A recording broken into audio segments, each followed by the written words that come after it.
The iron shackles around Mira's wrists have rubbed her skin raw, but she is long past caring about such small pains. Standing on the wooden platform in the center of Ravensgate Market, she keeps her eyes fixed on the ground, watching shadows shift as potential buyers circle like vultures. "Next lot!" the auctioneer bellows, his voice cutting through the morning air like a blade. Female, 22 years, house-trained, literate. He grabs her chin roughly, forcing her head up. Decent teeth, all limbs intact. Bit scrawny, but she'll fill out with proper feeding. Mira's cheeks burn with humiliation, but she doesn't resist. Fighting only makes things worse. She learned that lesson months ago when her pack fell to raiders. The strong were killed, the weak were sold. She falls somewhere in between, which means she gets to endure this. Starting bid is 50 silver, the auctioneer announces. Silence stretches across the marketplace like a held breath. 50 silver might as well be 50 gold. She can see it in the dismissive glances, the way buyers look through her rather than at her. Too thin, too plain, too broken by years of hunger and hardship. 30 silver, the auctioneer tries, his voice losing some of its confidence. A few men step closer, examining her like livestock. Their eyes are cold, calculating. She knows what they're thinking. Kitchen slave, field hand, something disposable. Her heart hammers against her ribs, but she forces herself to breathe steadily. She's trained as a healer, the auctioneer adds desperately, grasping at straws. Knows herbs, can set bones, birthing work. The scattered laughter that follows makes her stomach clench. "Who needs a healer when you've got claws and fast healing?" someone calls out. "Waste of silver, that is." 20 silver, comes a gravelly voice from the crowd. Mira's blood runs cold. The man who steps forward is broad and scarred, with yellowed teeth and hands that look like they have broken more bones than healed them. His eyes strip her bare, and she sees her future written in his cruel smile. Back-breaking labor, beatings for the smallest mistakes, a life measured in bruises and fear. 20 silver from Brock, the auctioneer says, relief clear in his voice. "Do I hear 25? The silence is deafening. Brock grins, already counting his coins. 15, he says, haggling like she is a sack of grain. Look at her. She's half dead already. Lucky if she lasts the season. The auctioneer's face falls. "Sir, so surely, 15, or I walk," Brock snarls. A ripple of tension sweeps through the marketplace. Mira's wolf stirs uneasily, scenting something in the air. Power, raw and overwhelming, mixed with fear and awe from the crowd. Her skin prickles with awareness. Every instinct screams at her to lower her eyes, to make herself small, to submit to whatever force has just entered their midst. The very air seems to thicken, charged with an authority so absolute it makes her bones ache. Conversations halt mid-sentence. Laughter cuts off abruptly. Even the crying children fall silent. "My king," someone whispers, the words barely audible. "The Alpha King," another voice breathes. "It can't be." Against every rule of survival she has learned, Mira glances up. The crowd is parting like water, or people dropping to their knees as a figure moves through them with predatory grace. The auctioneer has gone white as parchment, his hands trembling as he grips his podium. And then she sees him. 100 gold.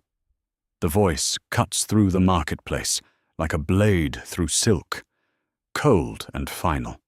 He stands apart from the others, tall and commanding, dark hair falling across a face carved from stone, all sharp angles and harder edges. His clothes are fine but practical. A man who can afford the best but does not need to flaunt it. The Alpha King of the Velthorn Dominion. Mira's knees nearly buckle. She has never seen him before, but she knows him instantly. Everyone knows him. The conqueror of the Ashenvale territories. The wolf who built an empire on the bones of his enemies. What could he possibly want with her? At 100 gold, the auctioneer stammers. My lord, are you certain? You doubt your king's word? The Alpha King's voice is cold as winter wind, carrying the unmistakable weight of absolute authority. Brock's face has gone pale. My lord, I had first claim. You had nothing. Golden eyes flick to the trembling man with casual disdain. Leave now. Brock practically runs from the marketplace, his earlier bravado evaporating like morning mist. The Alpha King steps onto the platform and suddenly the space feels impossibly small. This close, Mira can see the power that rolls off him in waves. Not just physical strength, but something deeper, more primal. He studies her with those unsettling golden eyes, his expression unreadable. You're a healer. The question catches her off guard. Of all the things he could ask, of all the reasons he might have bought her. Yes, my lord, she whispers, hardly daring to believe it. I was trained by the Silverfen Pack's elders. I know herbs, bone-setting, midwifery.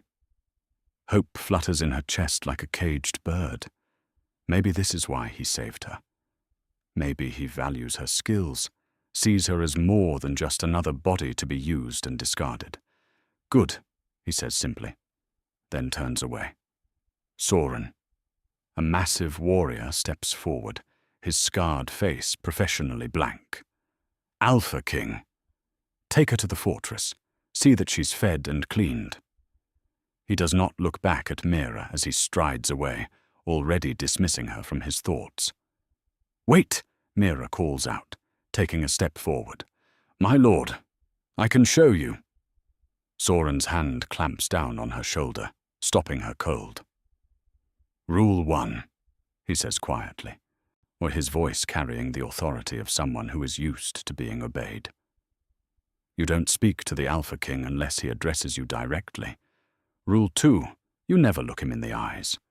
You're property now, girl. Valuable property. But property all the same. The words hit her like a physical blow, but she nods numbly. At least she is not going to be beaten to death in Brock's fields. At least someone values her healing enough to pay for it. At least she is alive. Thank you for sticking around with me, my wonderful story family. If you are already hooked in on today's story and ready to enjoy it, click subscribe and let me know in the comments where you're watching from. We like to know our pack members from all over the world. Now, let's begin. So Chapter 1. The Fortress that Forgot Kindness. The journey to the Alpha King's territory stretches endlessly ahead of her. Mira's bare feet, still tender from months of captivity, bleed against the rocky mountain path. Around her, the king's warriors move with fluid grace, their massive forms shifting between human and wolf as the terrain demands. She cannot remember the last time she shifted. Months of starvation have left her wolf weak and dormant, buried so deep she can barely sense her anymore.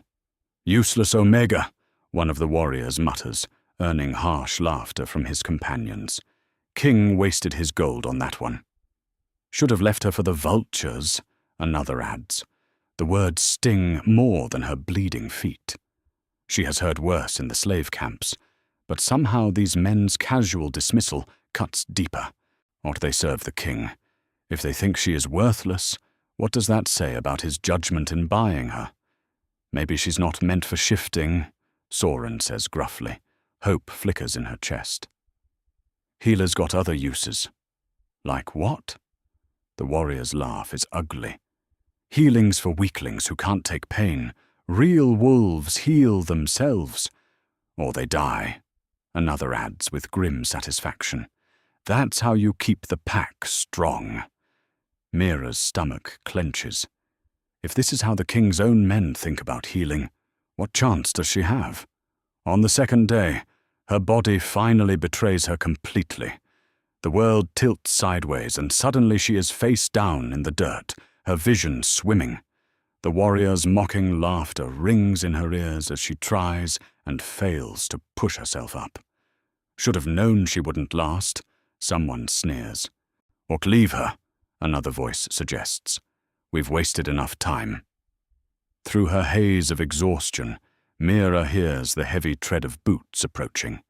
She braces herself for a kick, for rough hands dragging her upright, for the casual cruelty she has learned to expect. Instead, gentle arms lift her from the ground. The scent hits her first, pine and steel and something indefinably wild that makes her wolf stir for the first time in months. Then she realizes who is carrying her, and shock drives the breath from her lungs. The Alpha King holds her like she weighs nothing, his massive frame steady and sure as he navigates the treacherous mountain path. She can feel the controlled power in his arms, the careful way he adjusts his grip to keep her comfortable. He does not speak, does not acknowledge her whispered apologies.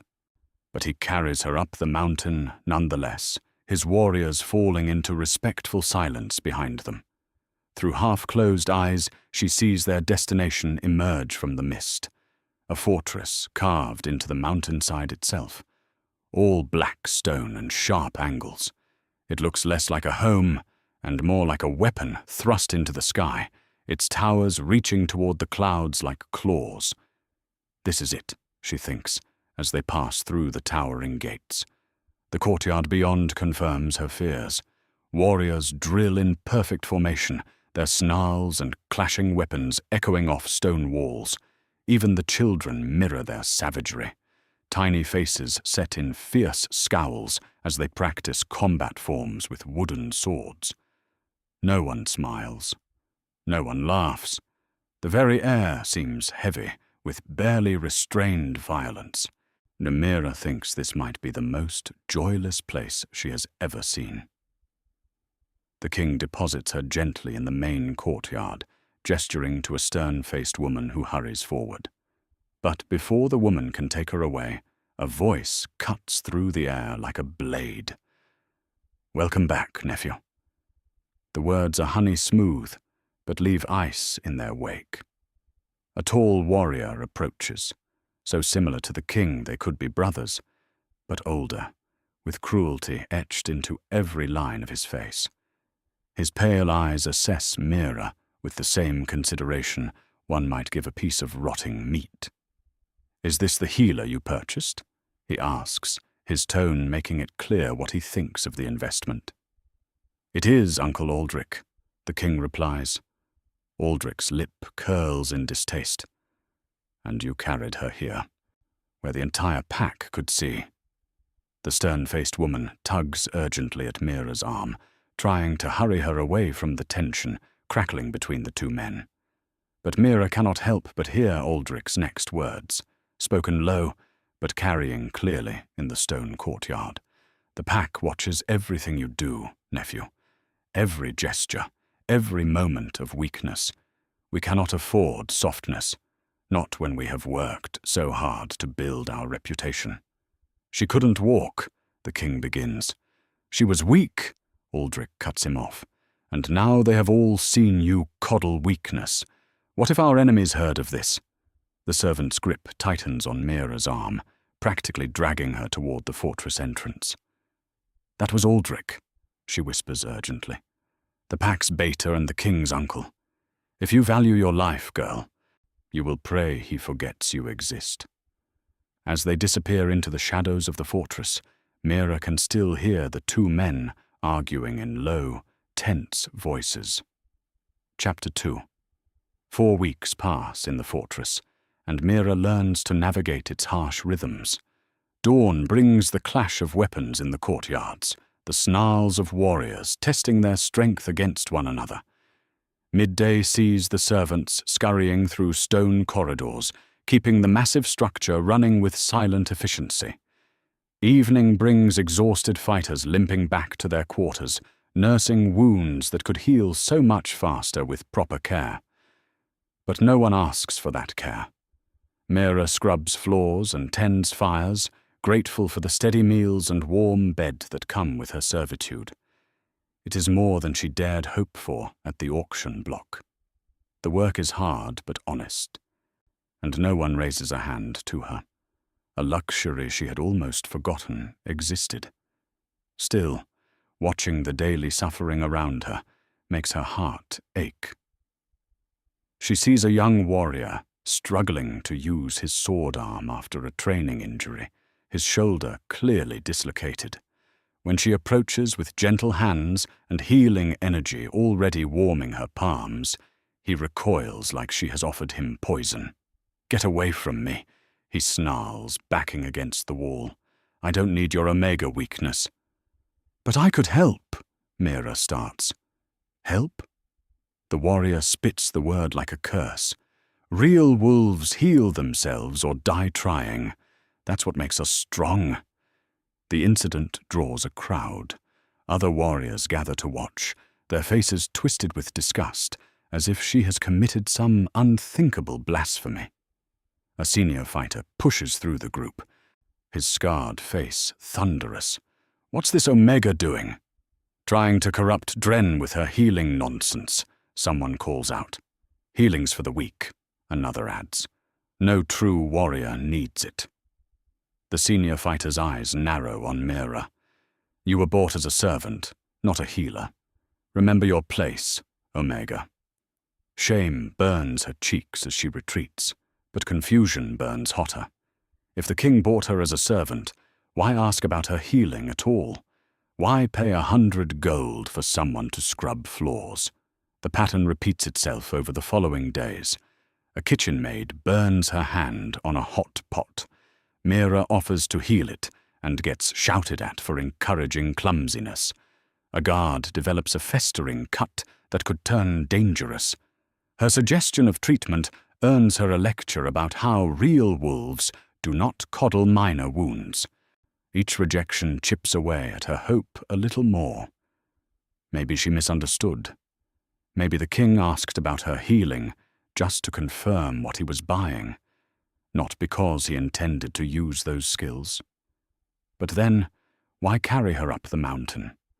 Why show such unexpected gentleness to a mere servant? The question gnaws at her until she cannot stand it anymore. Her chance comes one evening as she is cleaning the great hall. The king strides through with several advisors, discussing patrol routes and supply lines. His voice carries the same cold authority she remembers from the auction. But there is something else there too, a weariness that makes her heart clench unexpectedly. This is her moment. She has to know. "My lord," she calls softly, stepping forward with her cleaning rag clutched in her hands. The conversation stops dead. The advisors turn to stare at her with expressions ranging from shock to outrage. The king's golden eyes flick to her briefly before looking away, as if she is beneath notice. "My lord, I wanted to ask about—" "How dare you!" One of the advisors steps forward, his face flushed with indignation. A servant does not address the Alpha King directly. "But I'm a healer," Mera protests, desperation making her voice rise. "He bought me as a healer. Surely he wants me to—" "You are nothing," the advisor snarls. "You speak when spoken to, not before."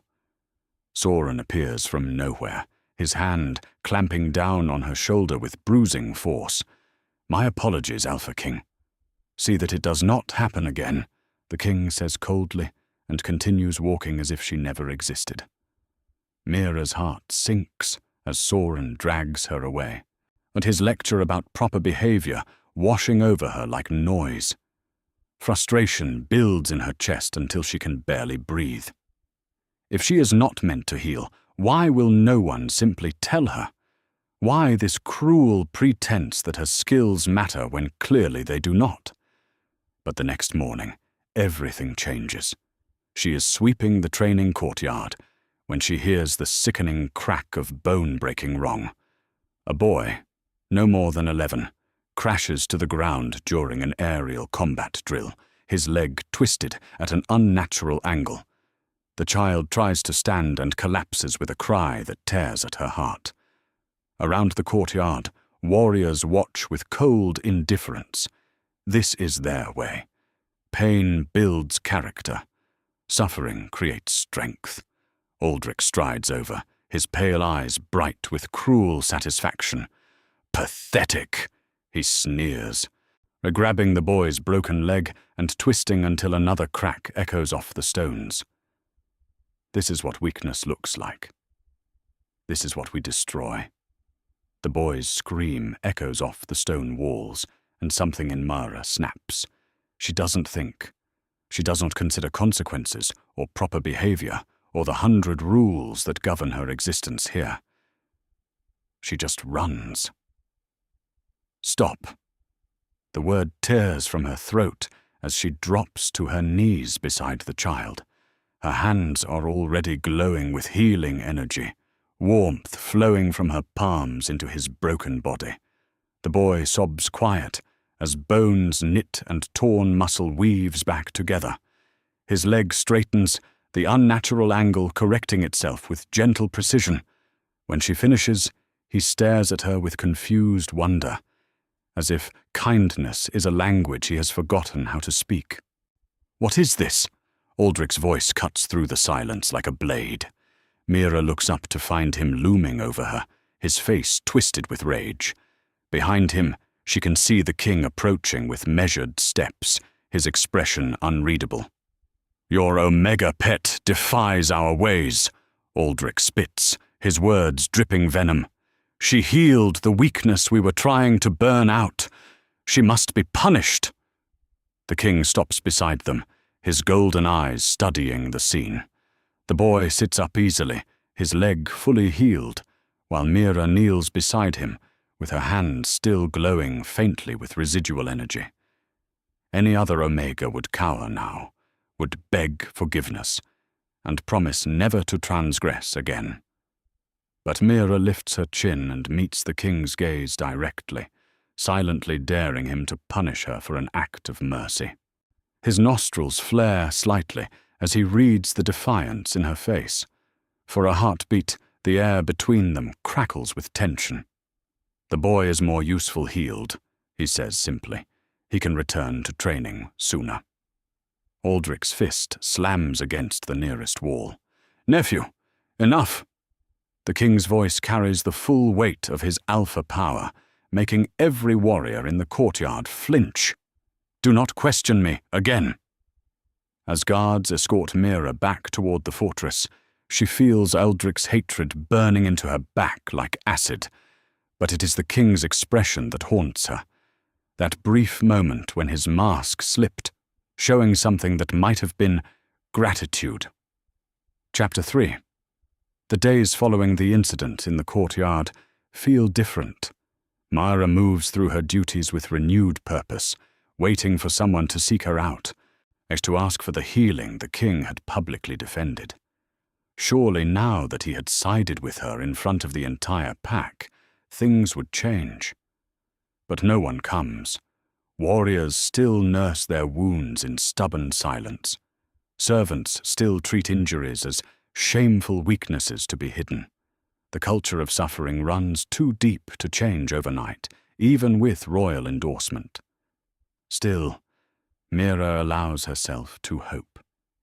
The knock at her door comes after the evening meal, sharp and authoritative. A guard she does not recognize stands in the hallway, his expression professionally blank. "You're to come with me," he says simply. "Where?" Mira asks, setting down her mending. "The Alpha King wants a word."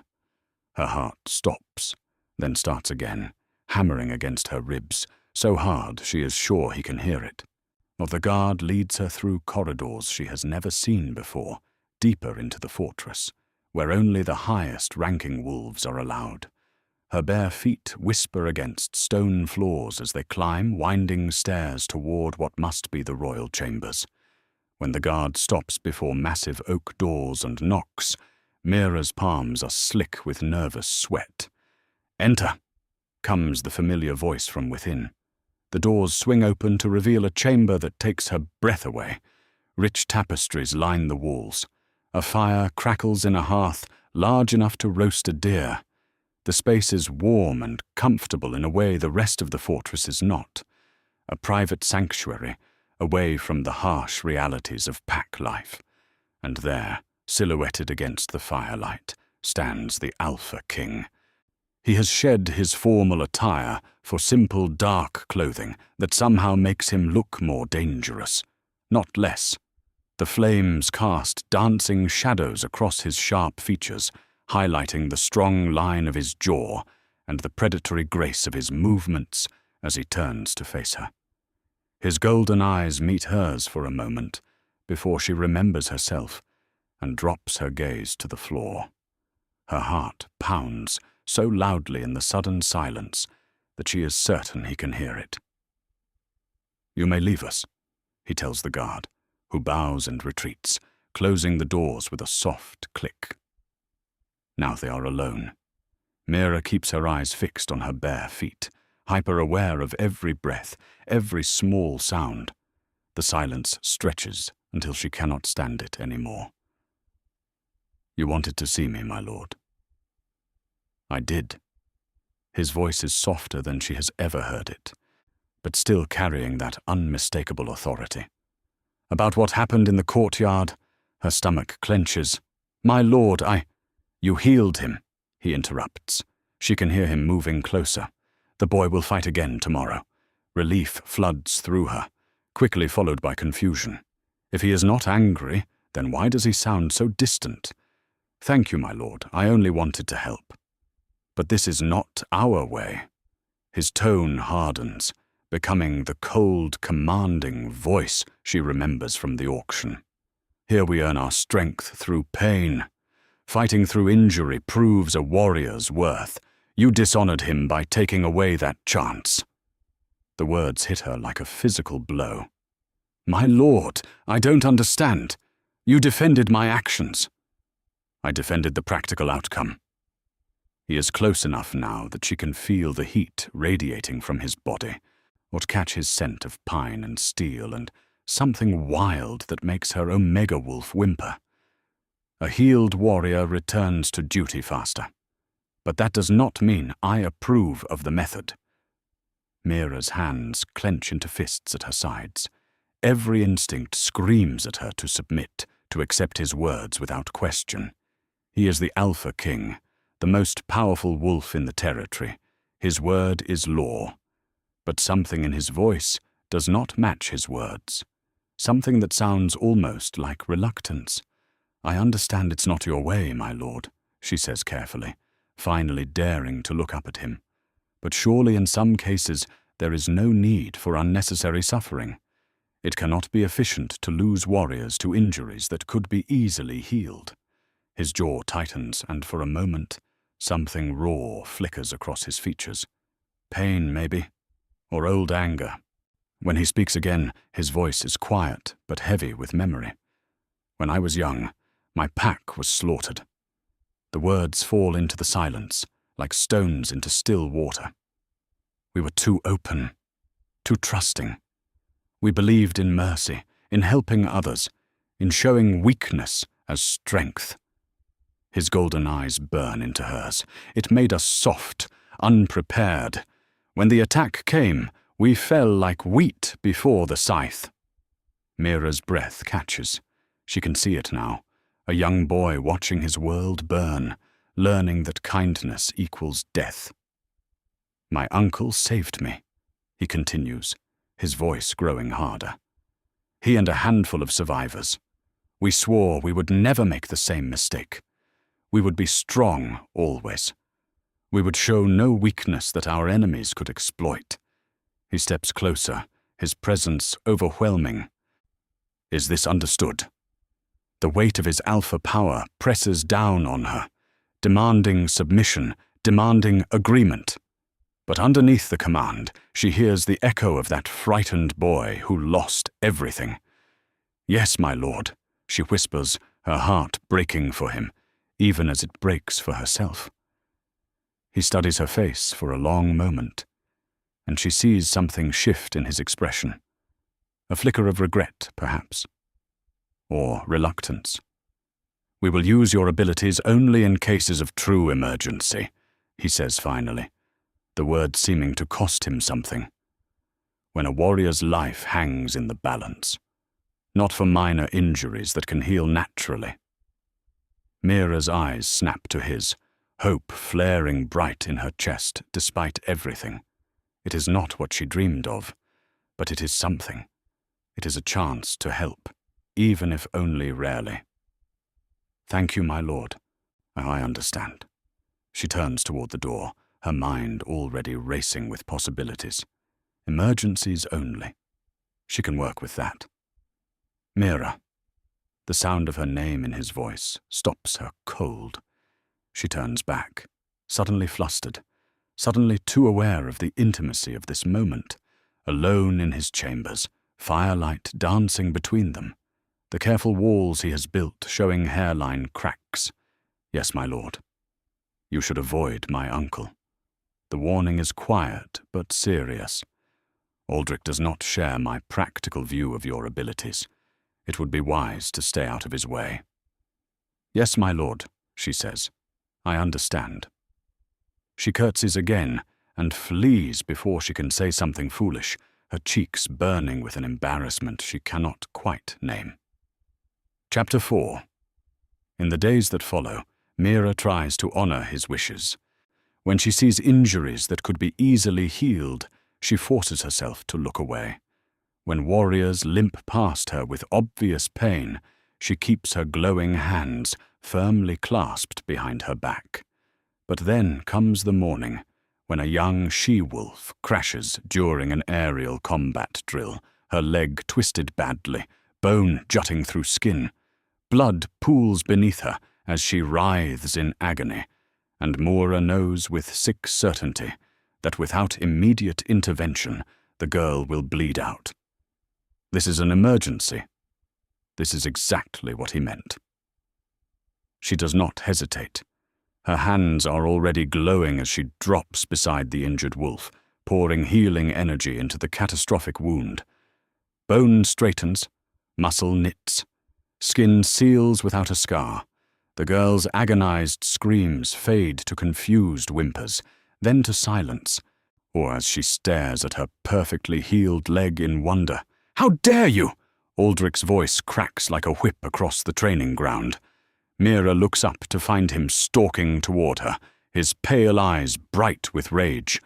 "This Omega defies our ways again," he snarls to the gathered crowd. "She corrupts our warriors with her weakness." But even as he rages, Mira catches sight of the Alpha King watching from the balcony above. Their eyes meet for just a moment, and she sees something there that makes her breath catch. Approval. Satisfaction. And underneath it all, a warmth that has nothing to do with practical efficiency and everything to do with pride. He is happy. Despite everything he said about their ways, despite his uncle's fury, despite the danger to his reputation, he is proud of what she has done. The realization hits her like lightning, and suddenly she understands. The conflict is not just between her healing and their culture. It is between what the Alpha King was taught to believe and what he actually feels. And maybe she is not the only one beginning to change. Chapter 5. 2 weeks later, Myra wakes to the thunder of boots on stone. She joins the servants lining the battlements to watch the Alpha King's forces assemble below. Hundreds of warriors fill the courtyard, some in human form with gleaming armor, others already shifted into their wolf forms, massive beasts with eyes that burn like coals. At their head sits the king on his black destrier, his dark armor fitted perfectly to his powerful frame.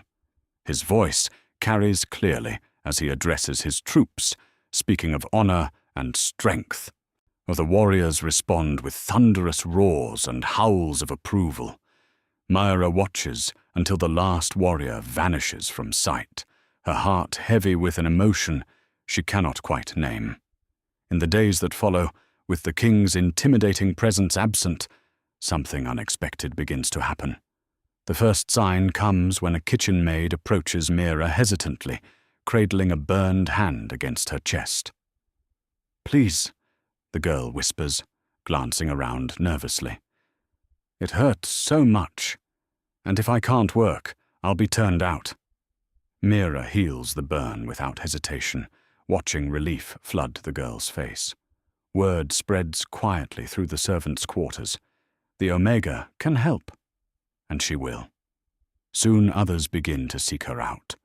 A stable boy with a kicked shin, a seamstress with fingers pricked raw from rushed needlework, a guard with an infected cut, or each healing is small, hardly the emergencies the king specified.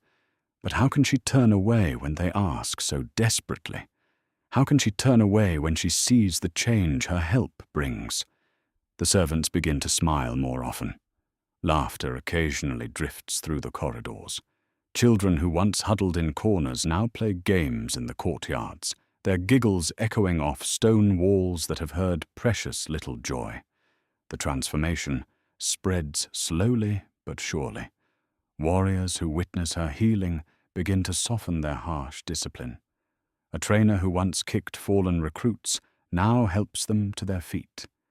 Even the fortress itself seems to breathe easier. Mira moves through it all with growing confidence, her healing light touching every corner of the king's domain. She is useful here. Needed. Or for the first time since the auction block, she feels truly alive. But always in the back of her mind, she wonders what he will think when he returns. Will he see the joy she has helped create? Or only the weakness his uncle warned him about? Chapter 6. The answer comes 5 weeks later, in the middle of the night. Mira jolts awake to the sound of horns blowing. Not the triumphant call of victory, but the urgent, desperate wail of emergency. She throws on her cloak and races outside, her heart pounding as she joins the crowd gathering in the courtyard. Through the gates come 3 riders, their wolves lathered with sweat and foam. The king leads them, his armor dented and bloodied, his golden eyes wild with desperation. "Where is she?" the king roars, his voice carrying across the courtyard. Where is the healer?" "Here," Mira calls, pushing through the crowd. "I'm here, my lord." Relief floods his features when he sees her. This close, she can see the exhaustion etched into his face, the way his hands shake with barely controlled desperation. "My uncle," he says, his voice rough with emotion. "He's dying. Silver weapons, poisoned blades. His wolf cannot heal this alone, and he will not survive the journey back to the fortress." "How far?" Mira asks, already knowing the answer will be too far for any normal mount. 3 hours, the king replies. "You can ride with me. I'll shift and carry you."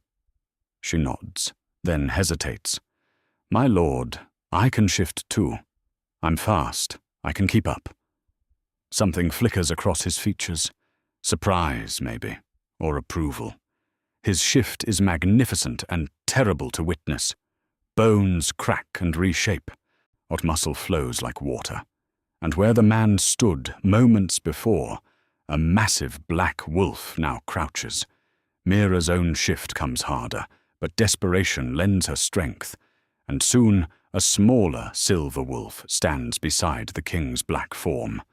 The run is brutal. The king sets a punishing pace, his powerful legs eating up the ground with effortless grace. Mira pushes herself harder than she ever has before, her lungs burning, her legs screaming. But she keeps up. She has to. A man's life depends on it. They find Aldrich exactly where the king said they would, in a makeshift camp beside a frozen stream, his remaining warriors standing guard with expressions of grim resignation. The beta lies motionless on a bed of pine boughs, his breathing so shallow it is barely visible. Mira shifts back to human form, not caring about her nakedness in the urgency of the moment. The king follows suit, immediately draping his long campaign cloak around her shoulders before leading her to his uncle's side. I don't know if I can save him, she whispers, her hands already beginning to glow with healing energy. The wounds are worse than anything she has ever seen. Try, the king says simply, and settles beside her for what she knows will be a long vigil. The healing takes hours. Mira pours everything she has into the broken body before her, fighting the silver poison drop by drop, coaxing torn flesh back together, thread by thread. The king stays beside her through it all, his presence a steady anchor in the storm of her concentration. When she finally collapses from exhaustion, Aldrich's breathing has steadied, his skin returning to a healthy color. The silver poison is gone, the wounds closed, life flowing strong through his veins once more. You did it, the king whispers, his voice rough with emotion. His hand finds hers, squeezing gently. You saved him. For a moment, they simply sit there in the pre-dawn darkness, her small hand engulfed in his large one, both of them trembling with relief and exhaustion. Then Aldrich's eyes flutter open, and the moment shatters. The beta takes in the scene with growing horror. His healed body, Mira's glowing hands, the king's protective proximity. His face contorts with rage as understanding dawns. What have you done? He snarls, struggling to sit up. What have you done to me? She saved your life, the king replies, his voice carefully controlled. You were dying, uncle. You should have let me die. Aldrich's voice cracks with fury. My death would have motivated our troops, fueled their rage for the final assault. Instead, you have made us all weak with this Omega's tainted healing. The king's face goes very still. You're saying I should have let you die for the sake of our soldiers' anger? Yes, Aldrich struggles to his feet. That is what strength looks like. That is what leadership means. The king is quiet for a long moment, his golden eyes studying his uncle's face. I see, he says finally. Perhaps you are right. Perhaps I have grown too soft. He glances at Mira, and she sees something like apology in his eyes. Return to the fortress, healer. We will speak of this later when you have recovered. My lord, Mira begins, but he shakes his head. Go, he says gently. I need to speak with my uncle privately. As she gathers her cloak and prepares to shift for the long run home, she catches sight of Aldrich watching her. His pale eyes burn with such hatred that she takes an involuntary step backward. This is not over. In his twisted worldview, her healing is not a gift. It is a corruption that threatens everything he holds dear. Chapter 7. The fortress feels different after the king's return. The lightness that had grown in his absence slowly dims, replaced by the familiar weight of watchful eyes and whispered warnings. Aldrich stalks the corridors like a restless predator, his pale gaze seeking out any sign of weakness to crush. Still, people come to Mira. They approach more carefully now, glancing over their shoulders before asking for help. But they come nonetheless. It has been 3 weeks since the night she saved Aldrich's life, and the king has not spoken to her once. She catches glimpses of him sometimes, crossing the courtyard with his advisors, reviewing reports in the great hall, training with his warriors. But his golden eyes never seek her out, never acknowledge her presence. It is as if that moment beside the stream, when he had squeezed her hand and looked at her with such warmth, never happened at all. But she remembers. She replays that night endlessly in her mind. The desperate ride through the forest, the way he had matched her pace without complaint, the hours he had sat vigil beside her as she fought to save his uncle's life, the memory of his hand in hers, strong and warm and reassuring. Most of all, she remembers the moment when he draped his cloak around her naked shoulders, his movements careful and respectful, even in the urgency of the situation. She is falling for him. The realization hits her like a physical blow one evening as she watches him from across the great hall. He is discussing strategy with his captains, and her heart does something complicated in her chest. This is dangerous. This is foolish. She is a servant, a slave, bought and owned like any other possession. But her traitorous heart does not seem to care about such practical concerns. The knock at her door comes long after the fortress has settled into sleep. Mera opens it to find Aldrich standing in the hallway, his pale eyes gleaming in the torchlight. "The king wants to see you," he says, without preamble. Her heart leaps, then immediately falls. Something in his tone feels wrong, too cold even for Aldrich's usual cruelty. "Now, my lord. It is quite late." "Now," he says firmly, turning away. "Follow me." They walk through corridors she has never seen before, descending stone steps that grow damper and colder with each level. The dungeons, she realizes with growing unease. Why would the king want to meet her here? "Is there a prisoner who needs healing?" she asks, trying to keep her voice steady. Aldrich does not answer. They emerge into a circular chamber, lined with empty cells. Several guards wait in the shadows, their faces hidden behind iron helms. But there is no prisoner, no injured person requiring her skills, and no king. "My lord," Mera says slowly, turning to face Aldrich. "Where is the Alpha King?" His smile is sharp as a blade. "He's not coming." Fear crawls up her spine like ice water. The guards shift closer, their hands moving to their weapons. She is trapped, cornered like prey in a hunting net. "You're going to disappear tonight," Aldrich continues conversationally. "A tragic accident, perhaps, or maybe you'll simply wander away, desert your post. These things happen with slaves." "Please," she whispers, backing against the stone wall. "I've done nothing wrong. I only wanted to help." "Help?" His voice cracks like a whip. "You call this corruption help? You've made them weak, dependent, soft. You are poison, girl. You are the rot that will destroy everything we have built." She sees the madness in his eyes now, the fanatical certainty that brooks no argument. He truly believes she is a threat to everything he holds dear. "My lord, I only seek to heal, and that is exactly why you must die." He lunges forward, his hands reaching for her throat. Mera screams. The sound echoes off the stone walls, high and desperate. She tries to dodge, but there is nowhere to go. Aldrich's fingers close around her neck, and she feels the terrible strength in his grip. Then the chamber explodes into chaos. The king tears through the entrance like an avenging force, his golden eyes blazing with fury. His roar shakes dust from the ceiling as he takes in the scene. Mera pinned against the wall, Aldrich's hands around her throat, the guards moving to surround them. "Let her go!" he snarls, his voice carrying the full weight of his alpha power. Aldrich releases her, but his face shows no remorse. "She is poison, nephew.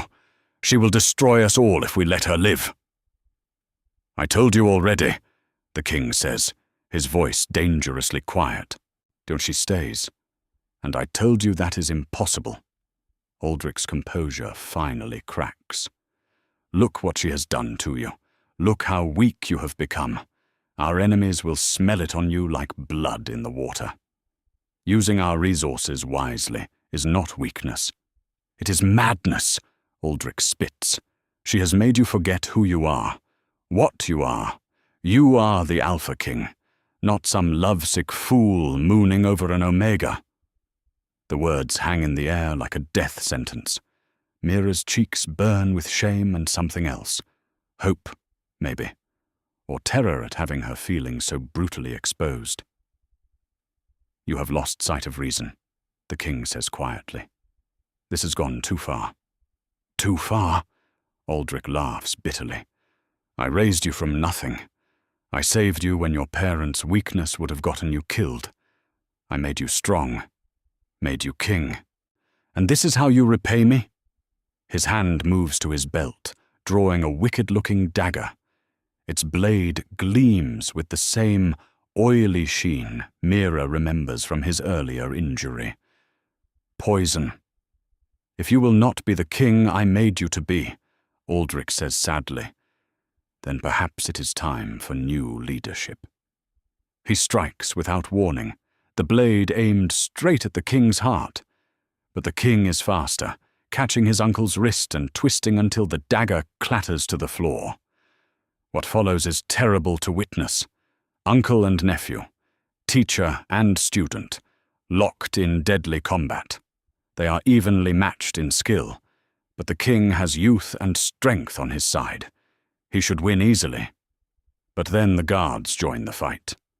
For the true Alpha, one shouts, his sword singing as it cuts through the air. For strength, another cries, his blade seeking the king's spine.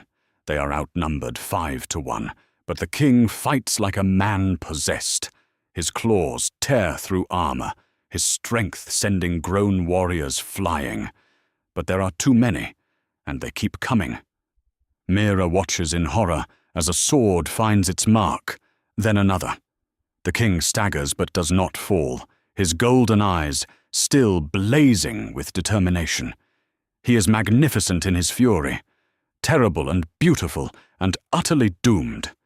Then she sees Aldrich rising behind him, the poisoned dagger gleaming in his hand. "Look out!"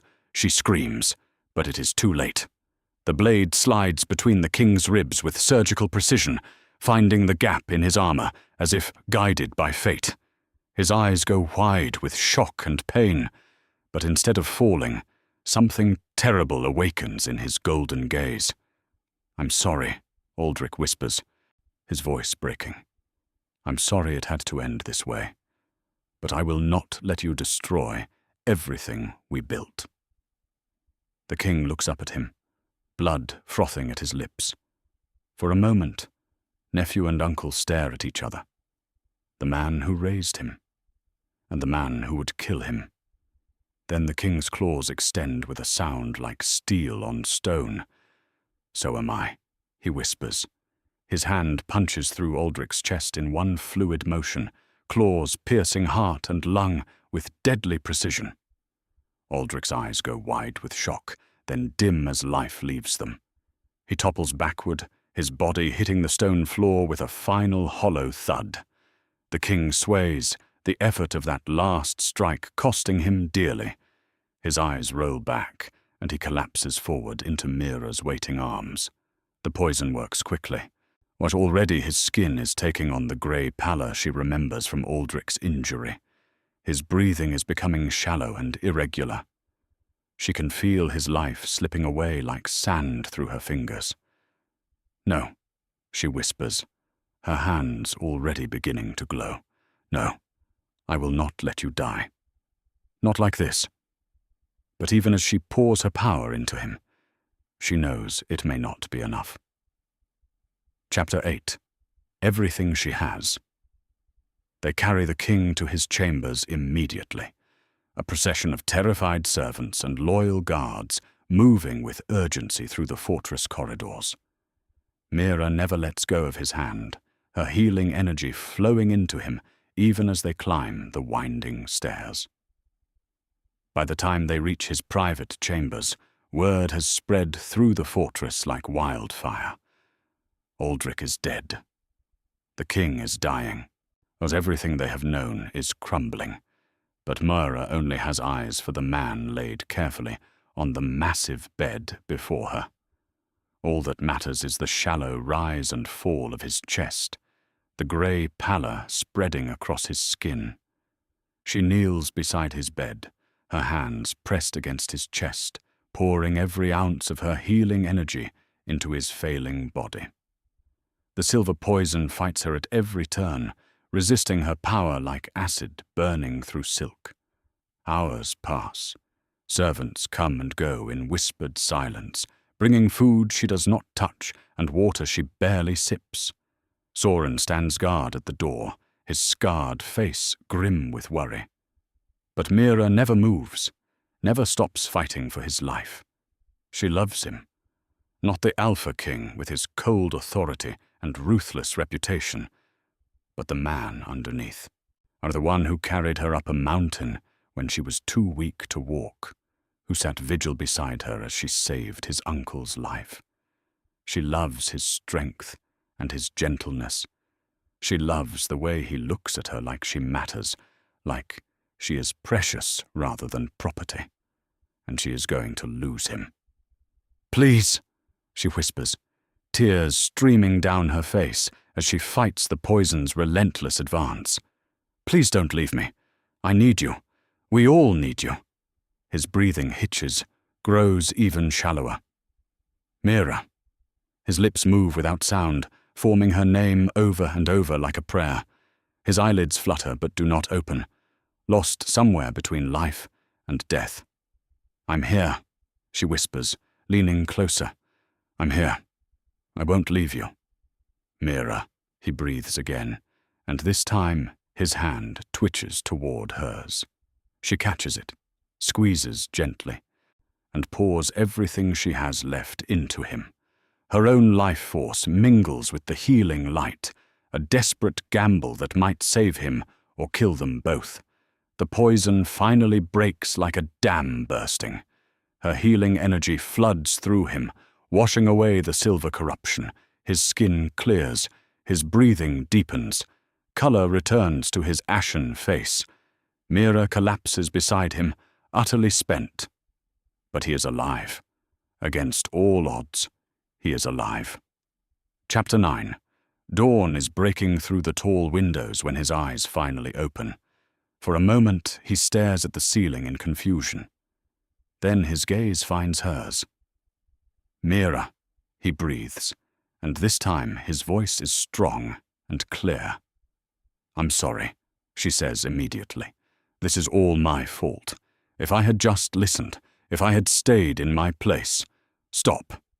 His hand finds hers. "Don't you dare blame yourself for his choices." "But my lord," she protests, "I brought discord to your pack, division between you and your family." "You brought healing," he says, struggling to sit up. His golden eyes search her face. "I have been watching, you know, these past weeks. I've seen what you've done for my people." The servants smile now, the children laugh.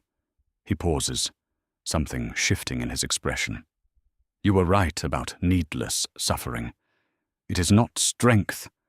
It is just cruelty disguised as tradition.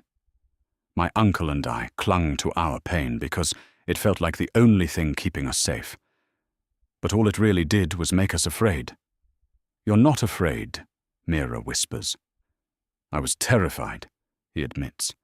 "Terrified of being weak, of making the same mistakes that got my parents killed. But suffering for its own sake is not strength.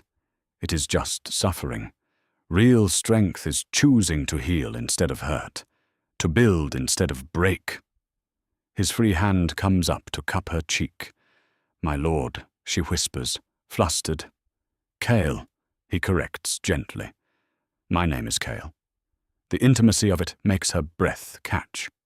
"Thank you," he whispers, "for saving me, for saving all of us." He pulls her closer, his arms wrapping around her with infinite care. "Mira," he says softly, "my fierce little healer. My heart." When his lips touch hers, the kiss is soft and reverent, as if he is afraid she might shatter beneath his touch. But when she melts into him, her hands sliding up to tangle in his dark hair, he deepens it with a quiet desperation that speaks of nearly losing everything that matters. Chapter 10.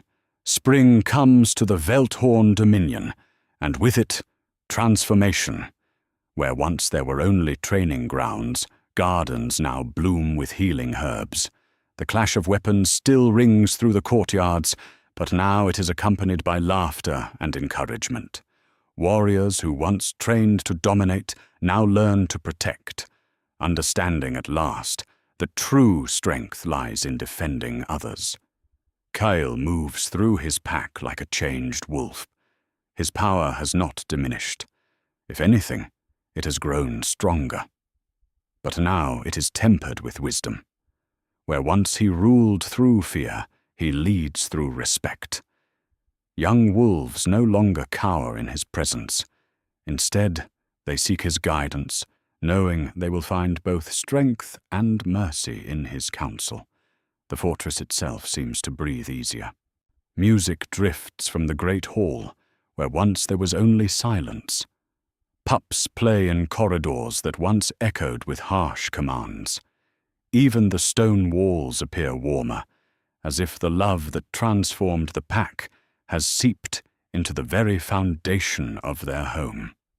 On the night of the full moon, when the pack gathers in the courtyard, Kale takes Mara's hand before them all. The mighty alpha who once saw kindness as weakness now looks at her with undisguised devotion. "You were brought here as a servant," he says, his deep voice carrying to every ear. "But you freed us all. You've taught us that true strength is not about how many we can defeat, but how many we can protect. You did not just heal our wounds." He looks at her, and everything he has been taught not to show is written plainly on his face. "What you healed our hearts. Under the silver light of the moon, he marks her as his mate, his gentle bite a promise of eternal devotion. Their wolves twine together, black and silver, strength and mercy, two halves of a whole, finally united. The girl the marketplace could not sell for 30 silver had become the heart of an entire dominion. And the king who purchased her for practical reasons had received the only thing that had ever truly changed him. This story is for everyone who has ever felt too small, too broken, too different to be loved. For everyone who has been told they don't belong. You do belong. You are enough. And somewhere out there, someone is waiting to see you, really see you, for exactly who you are. The greatest strength isn't always visible. Sometimes it lives in the smallest hearts, the gentlest souls, of the people who survive when everything says they shouldn't. Sometimes it lives in refusing to give up on love, even when love seems impossible. Until the next story, remember, you are worthy of a love that fights for you, a love that sees you, a love that chooses you every single day.